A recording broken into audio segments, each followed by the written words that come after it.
Every year, more than 20,000 women are diagnosed with ovarian cancer, per the American Cancer Society.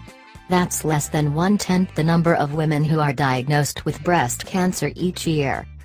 While breast cancer is much more common, ovarian cancer is much more lethal, says Ron Drapkin, MD, PhD, director of the Ovarian Cancer Research Center at the University of Pennsylvania.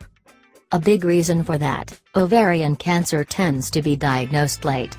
We don't yet have early detection tools for ovarian cancer, and most of its symptoms are nonspecific, Drapkin says.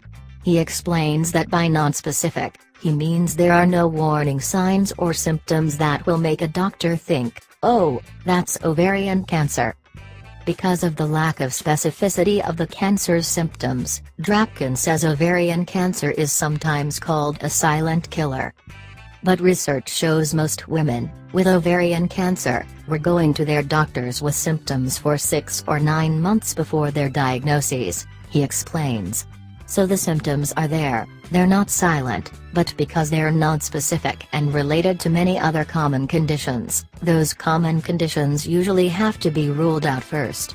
Want to pick up some healthier habits? Sign up to get healthy living tips delivered straight to your inbox. So what are those symptoms? The ovaries are located in the pelvis near the bladder and intestines, Drapkin explains. So when tumors grow, the symptoms that usually emerge are gastrointestinal issues related to the tumor pressing on those organs. Bloating, indigestion, and nausea are all common.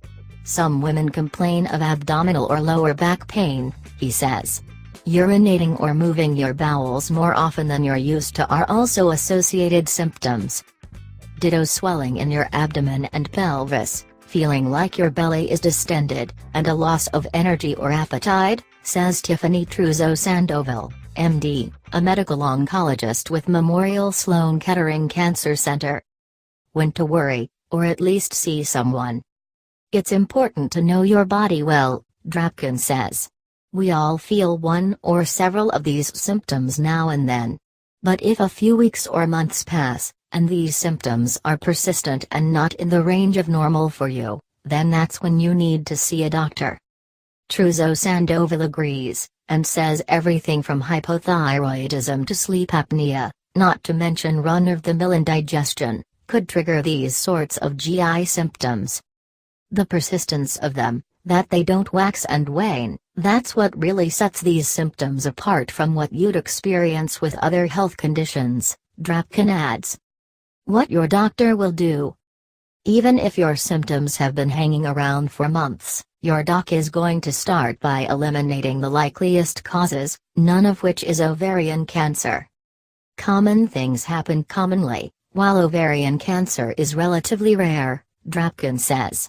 So your doctor will need to rule out those common things first. Those common things include the ones Truzo-Sandoval mentioned above, along with heartburn, reflux, food allergies, and GI bugs, to name a few of many. If treatments for those conditions don't resolve your symptoms, that's when your doctor will order an ultrasound or a blood test to look for markers of cancer, Drapkin says.